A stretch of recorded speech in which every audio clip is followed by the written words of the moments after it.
দুরু খালি নামাজ নামাজ পড়ে পড়বো, যাও তো সামনে থেকে। হায় আল্লাহ, কোরআনে কোনো অক্ষর নেই।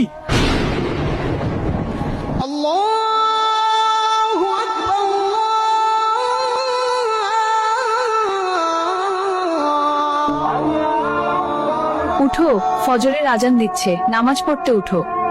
দুরু খালি নামাজ নামাজ পড়ে পড়বো, যাও তো সামনে থেকে।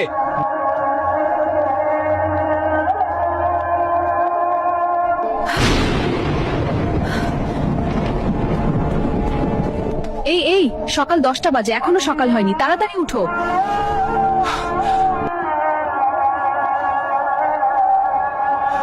এটা কি হচ্ছে? সকাল 10টা বাজে, এখনো সকাল হচ্ছে না কেন? আচ্ছা, কোরআন শরীফ কোথায়? চলো কোরআন শরীফ আনো। বিশ্বাস করেন, কিয়ামতের আগে একদিন এক রাতের মধ্যে এই কোরআনের সব পাতাগুলো আল্লাহ তুলে নেবেন আসমানে। হায় আল্লাহ, কোরআনে কোনো অক্ষর নেই। কিয়ামত শুরু হয়ে গেল। হায় আল্লাহ, কোরআনে অক্ষর নেই কেন? হে মানুষ, তোমাদের পালনকর্তাকে ভয় করো। নিশ্চয়ই কিয়ামতের প্রকম্পন এক ভয়ঙ্কর ব্যাপার। আজই হলো পৃথিবীর শেষ দিন। পাপাচারী মানুষেরা হতাশ হয়ে যাবে, কাণ্ড জ্ঞান হারিয়ে দিক বিদিক ছুটতে থাকবে।